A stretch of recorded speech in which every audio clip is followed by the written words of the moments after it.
नमस्कार, hi, hello, होला, this is Subak Thengane. Welcome back to my YouTube channel. सगळ्यांना गुढीपाडव्याच्या खूप खूप शुभेच्छा.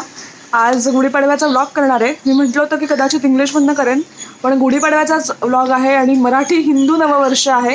त्यामुळे it won't be good to make a blog in English. म्हणजेच इंग्लिशमध्ये ब्लॉग करणं काही उचित ठरणार नाही, म्हणून हा ब्लॉग मराठीतून करते. आता मी निघते बाहेर जाण्यासाठी. हळूहळू या गोष्टी कव्हर करेन. असा एक प्रयत्न होता की गुढीपाडव्याचा व्लॉग करूया, पण दोन्ही शोभायात्रा फिरले, डोंबिवलीची आणि कल्याणची. दोन्ही शोभायात्रांमध्ये असं काहीच आउटस्टँडिंग मला वाटलं नाही की व्लॉगिंग आपण करावं. पण काही महत्त्वाच्या 2-3 गोष्टी डोळ्यासमोर आल्या, त्या अशा वाटल्या की आपण घरी जाऊन सांगाव्यात लोकांना आणि शोभायात्रेमध्ये शूट करून दाखवाव्यात. तर त्याचे काही शॉर्ट्स घेतलेले आहेत मी शोभायात्रेमध्ये.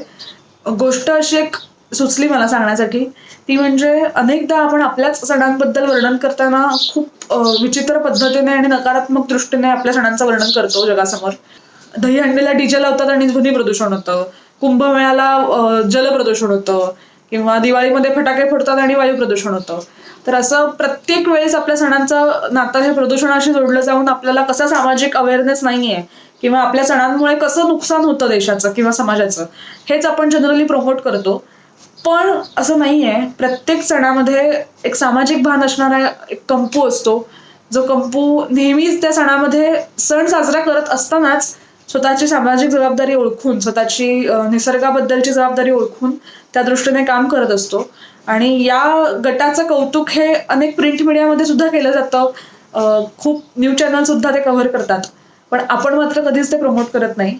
तर आज गुढीपाडव्याच्या निमित्तानं शोभायात्रा बघायला जेव्हा मी गेले होते, तेव्हा मला एक गोष्ट कळली की जरी शोभायात्रा ही एक मोठी मिरवणूक असली, खूप मोठी फेरी असली आणि खूप जण त्याच्यामध्ये सामील होत असले, तरी सुद्धा त्या सगळ्यांमुळे समाजाला काही त्रास होऊ नये म्हणून काम करणारे अनेक गट सुद्धा त्या शोभायात्रेमध्ये सामील असतात.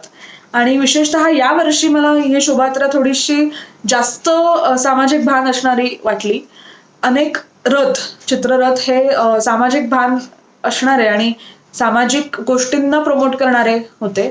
एक गट होता जो असं प्रमोट करत होता की 100% मतदान झालं पाहिजे, मॅक्झिमम लोकांनी मतदान केलं पाहिजे.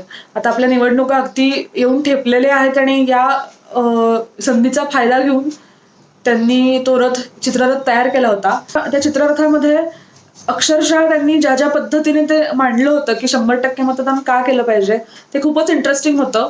आणि मला खरंच असं वाटतं की याबद्दलची जागरूकता समाजामध्ये निर्माण व्हायला हवी.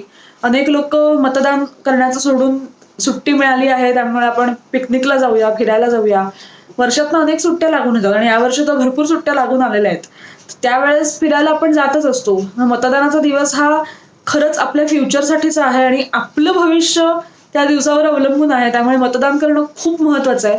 किमान स्वतःसाठी मतदान करणं गरजेचं आहे. समाज जाऊ दे, देश जाऊ दे, पण आपलं भविष्य या देशात असणार आहे. त्यामुळे देशाचा जो लीडर आहे किंवा देशाला जो लीड करणार आहे, ती व्यक्ती, आपली पंतप्रधान, ही कशी असली पाहिजे हे निवडण्याचा अधिकार जर आपल्याला दिलेला आहे संविधानाने, तर तो अधिकार वापरून आपण खरंच स्वतःचं भविष्य ठरवू शकतो. आणि म्हणूनच मागची 5 वर्ष या देशासाठी अतिशय अभिमानाची आणि मी स्वतःचा देश जगभरात प्रमोट करू शकते अभिमानाने, ही अशा पद्धतीची गेली. कारण तसं मतदान आणि तसं सुजाण नागरिक बनून प्रत्येक नागरिकाने मतदान केलं, म्हणून तसा पंतप्रधान आपल्या देशाला मिळू शकला आणि म्हणून हे सगळं सक्सेसफुल होऊ शकलं.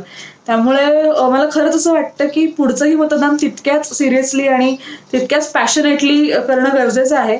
100% मतदानासाठी आपण प्रत्येकाने प्रयत्न करायला हवा. याच प्रभात फेरीमध्ये, म्हणजेच शोभायात्रेमध्ये मागची 3 वर्ष कल्याणमध्ये एक ग्रुप आहे शलाका म्हणून, कॉलेजमध्ये जाणाऱ्या मुलामुलींचा ग्रुप आहे.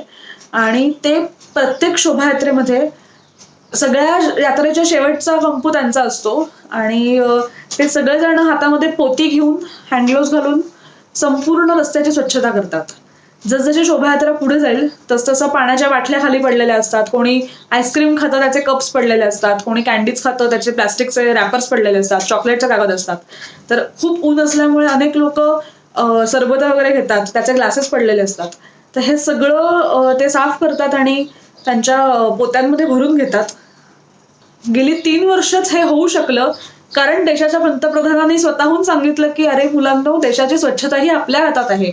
याची जाणीवच जर आम्हाला इतके वर्ष कोणी करून दिली नव्हती. स्वतः पंतप्रधान जेव्हा आपल्याला सांगतात की स्वच्छता करायची तर आपण करतो.